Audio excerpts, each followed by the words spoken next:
Welcome to our channel. AP deputy CM Pawan Kalyan గారి తనయుడు అకిరానందన్కి సంబంధించిన ఒక వీడియో యూట్యూబ్లో సెన్సేషనల్ అయిందనే చెప్పాలి. పెళ్లి కాకుండానే ఏఐ తోటి క్రియేట్ చేసి కొంతమంది అనుచితంగా యూజ్ చేయడం జరిగింది. దాని గురించి ఒకసారి డీటెయిల్గా తెలుసుకుందాం. కోర్టు కూడా ఇప్పుడు దానికి ఎండ్ కార్డ్ ఇచ్చిందనే చెప్పాలి.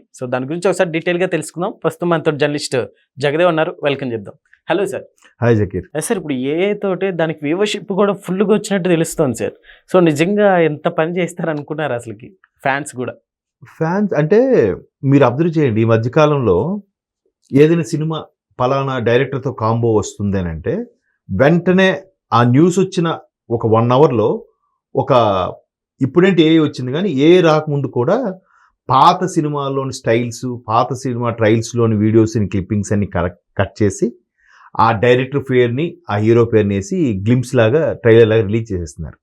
అందుకే ఇప్పుడు మళ్ళీ సినిమా వాళ్ళందరూ ఏం చేస్తున్నారంటే ఒరిజినల్ ట్రైలర్ రిలీజ్ సూన్ అని పెడుతున్నారు.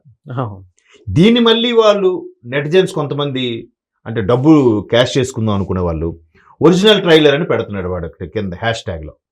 తీరా చూస్తే పాతవి కొత్త, ఇప్పుడు ప్రభాస్ స్పిరిట్ ఉందా, స్పిరిట్ ట్రైలర్ ఏమైనా వచ్చిందా? ఏమి రాలే. ఒక్క చిన్న గ్లింప్స్ ఏది వచ్చింది, ఆయన హెయిర్ కట్ మిలిటరీ కట్ లా ఉండి డ్రెస్తో దాన్ని పెట్టి ప్రభాస్వి, సలార్ది, కల్కిది అవి ఇవి మిక్స్ చేసేసి స్పిరిట్ ట్రైలర్ అంట. దానికి తీరా చూస్తే మిలియన్స్ ఆఫ్ వ్యూస్. ఎడిటింగ్ కూడా వేరే లెవెల్లో కరెక్ట్, ఎగ్జాక్ట్లీ మీరు బాగా చెప్పారు. ఎడిటింగ్ కూడా అందులో దానికి ఏ యాడ్ ఏముంది, ఇంకా రియల్ ఇదేనేమో అనుకుంటాం.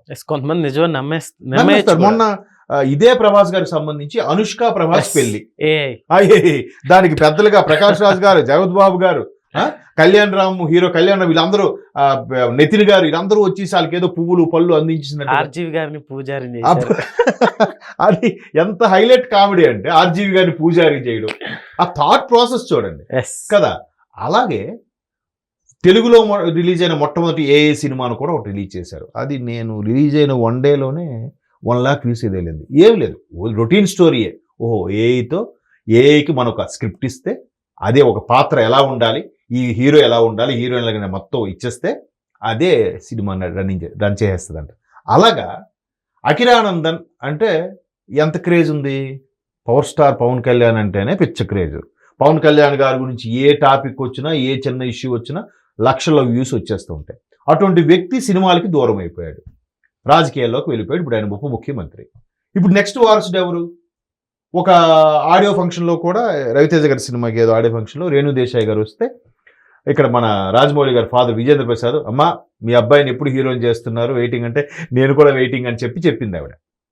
సో అకిరానందన్ హైట్, ఒడ్డు, పొడుగు ఉన్నాడు మనిషి, భలే ఉన్నాడు. నెక్స్ట్ ఈ ఇండస్ట్రీకి మరొక హీరో రాబోతున్నాడు. And moreover deputy CM Pawan Kalyan గారి పిల్లలకి అత్యంత కేర్ టేకర్ రామ్ చరణ్ అంట. రామ్ చరణ్ గారు అయినప్పుడు రామ్ చరణ్ గారు ఏ అవసరమైనా రామ్ చరణ్ గారితో ర్యాప్ ఉంటుందట. అకిరాకి వాళ్ళకి ఏది కావాలన్నా అరేంజ్ చేయడము, వాళ్ళకి అన్ని చూసుకోవడం అన్ని కూడా ఎందుకంటే రామ్ చరణ్కి పవన్ కళ్యాణ్ అంటే అత్యంత ఇష్టం. సో వాళ్ళ పిల్లలుగా బాబాయ్ పిల్లల్ని వీళ్ళు మళ్ళీ సొంత ఇదిగా సాకుతూ ఉంటాడంట ఈయన. సో అలాంటి నేపథ్యంలో అకిరానందన్ కూడా నెక్స్ట్ స్టోరీలు వింటున్నాడంట, నెక్స్ట్ సినిమా ప్రాజెక్ట్ చేయబోతున్నాడంట. పవన్ కళ్యాణ్ గారు నెక్స్ట్ రాజకీయాల్లోకి వెళ్ళిపోయారు కాబట్టి వాళ్ళ తనయుడు జూనియర్ పవన్ కళ్యాణ్ గారు రాబోతున్నారు. ఇలాగ రకరకాలుగా వస్తున్న నేపథ్యంలో ఎవరికో థాట్ పుట్టింది, ఇది క్యాష్ చేసుకుందాం. సరే, అకిరానందన్ పెట్టి ఏఐ పెట్టి ఒక సినిమా, ఒక లవ్ స్టోరీ. అది ఆల్రెడీ కామెడీ ఏంటంటే ఆ లవ్ స్టోరీకి ఒక్క తెలుగులోనే 13,25,00,000 వ్యూస్ వచ్చేసాయి. 13 లక్షల వ్యూస్ అంట. అంటే million that is 1.3 million views వచ్చేసాయి అప్పుడే అకిరానందన్ని ఏఏ ద్వారా క్రియేట్ చేసిన సినిమాకి. ఆల్రెడీ ఇంగ్లీష్ లో కూడా రిలీజ్ చేస్తే దాన్ని 25,000 మంది చూసేసారంట వరల్డ్ వైడ్ గా. యాక్చువల్లీ వీటికి మనీ కూడా అంతే, రెవెన్యూ కూడా అంతే వస్తుందా సార్? వస్తుంది కాబట్టి చేస్తున్నారు కదా, రాకపోతే ఎందుకు చేస్తారు? సింపుల్ గా ఒక హాఫ్ అన్ అవర్ 10 మినిట్స్ వచ్చే వీడియోస్కే ఒక 1 లాక్ వ్యూస్ అట్లా వస్తే అమౌంట్ వస్తుంది కదా, ఎంతో కొంత 10,000 15,000 అట్లా. మరి అన్ని డ్యూరేషన్ అంత 1 అవర్ పైన డ్యూరేషన్ కి అన్ని వ్యూస్ ఉంటే ఎంత డబ్బులు వస్తాయి? ఎస్ సార్, యాక్చువల్లీ వీడియోస్ చూస్తుంటే ఇప్పుడు మూవీస్ కంటే కూడా క్రియేటివిటీ అంతా ఏఐ తోటి మూవీస్ కూడా చేయొచ్చు. కొన్నాళ్ళకి సినిమా అంటే థ్రిల్ పోతుందేమో అనిపిస్తుంది. ఏది నిజమో ఏది డూపో తెలియదు, ఏది ఆర్టిఫిషియల్ ఏది రియలో తెలియదు. దానివల్ల చూసినా కూడా ఇది నిజంగా సినిమా అయినా ఆర్టిఫిషియల్ ఇంటెలిజెన్సా లేదా క్రియేట్ చేశారా అనే సెన్స్లోకి మనం వెళ్ళిపోతే ఇంక సినిమాని ఏం ఎంజాయ్ చేస్తాం? మనలా ఉండే మనిషి మనకన్నా పెద్దగా కనబడి రియల్గా చేస్తే అది సినిమా. మళ్ళీ అన్నిటికీ ఏ పెట్టేస్తే ఆ మజా ఉండదు. అంటే ఇప్పుడు కూరలో ఎంత మసాలా వేయాలో అంతే వేయాలి. ఎక్కువ మసాలా వేస్తే ఏమవుతుంది, కూర చెడిపోదా, ఘాటు వచ్చేస్తుంది, గొంతు మండిపోతుంది, టేస్ట్ పోతుంది. ఎంత పావు వేయాలో అంత పావులోనే వేయాలి. అలాగా అయితే ఇప్పుడు ఈ అఖిరానంద్ పవన్ కళ్యాణ్ గారు ఆ టీం ఏదైతే ఉందో మొత్తానికి కోర్టు కేసు వేశారు, ఇట్లా మాది వాడుకొని మిస్యూజ్ చేస్తున్నారని. కోర్టు కూడా ఆల్రెడీ మొన్న ఎన్టీఆర్ గారు కూడా కేసు ఢిల్లీ హైకోర్టు కేసు వేశారు కదా, భంగం అవుతుంది. ఆయన వీడియోస్ కూడా ఇంకా దేవరా 2 రాకుండా ఇంకా దేవరా 2 ట్రైలర్ అంట.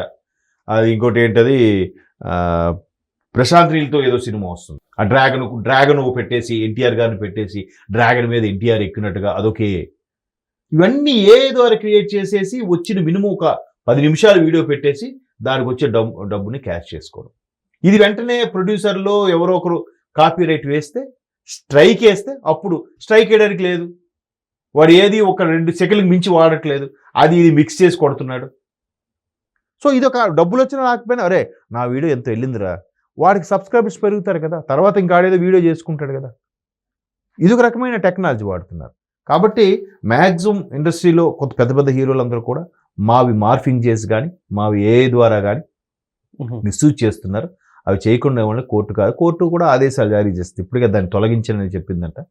సో మొత్తం మీద అఖిరానందన్ హీరో నెక్స్ట్ ఇయర్కో ఎప్పుడు అవుతాడు తెలియదు, కానీ ఏ ద్వారా మాత్రం హీరో అయిపోయాడు ఆయన. మేబీ రేణుదేశాయ్ గారు ఈ విధంగా చూసి సంతోషించుంటారు. అబ్బో మా అబ్బాయి సినిమా ఏ లవ్ స్టోరీ అని పెడితే 13 లక్షల మంది వ్యూస్ వచ్చాయంటే హ్యాపీయే కదా. ఇమేజ్ అయితే వచ్చేసింది. మొదటి సినిమాకు ప్రూవ్ చేసుకుంటే నెక్స్ట్ నిలబడిపోతాడు ఆయన. నెపో కిడ్డే అవుతాడు. పవర్ స్టార్ ఇమేజ్ని ఎలాగో దీంతో ఆ చరిష్మాతో వస్తాడు. మొదటి సినిమా వరకే అది పనిచేస్తుంది. తర్వాత కష్టపడితే ఖచ్చితంగా ఆయన కూడా వరుణ్ తేజ్ లాగా ఎంత హైట్ ఉన్నాడు ఆయన. చాలా హైట్, అంటే నాగబాబు గారు లాగా మంచి హైట్గా ఉన్నాడు.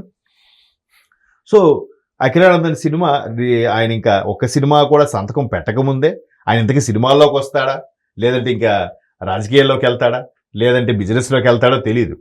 అప్పుడే పవర్ స్టార్ పవన్ కళ్యాణ్ గారు అబ్బాయి కాబట్టి ఆయన సినిమాలోకి వచ్చేయాలి, ఆయన ఒక హీరో అయిపోవాలి, తండోపు సినిమా చూసేయాలి. అదే కాన్సెప్ట్. ఓకే, చూద్దాం మరి అఖిరానందన్ సినిమాకి అంత క్రేజ్ వచ్చిందంటే ఈ కాన్సెప్ట్ ద్వారా అయినా నెక్స్ట్ ప్రొడ్యూసర్స్ వాళ్ళ ఇంటికి వస్తారేమో, లేదా మంచి దర్శకుడు కథతో వస్తాడేమో చూడాలి. ఎందుకంటే ఇదంతా కూడా మ్యాక్సిమం పవన్ కళ్యాణ్ గారి కన్నా రామ్ చరణ్ ఎక్కువగా చూసుకుంటుంటారని విన్నాను. ఒకవేళ అలాగానైతే మంచి కథ కూడా వీళ్ళే సెలెక్ట్ చేసుకుంటారు. వాళ్ళకి ఏంటంటే రేంజ్ ఉంది, ఇమేజ్ ఉంది. కాకపోతే ఆయన ఇప్పుడు వస్తాడా నెక్స్ట్ ఇయర్ వస్తాడా అనేది ఇంకా క్లారిటీ అయితే లేదు, ఎక్కడ ఎవరు మాట్లాడలేదు. Okay okay okay sir, thank you.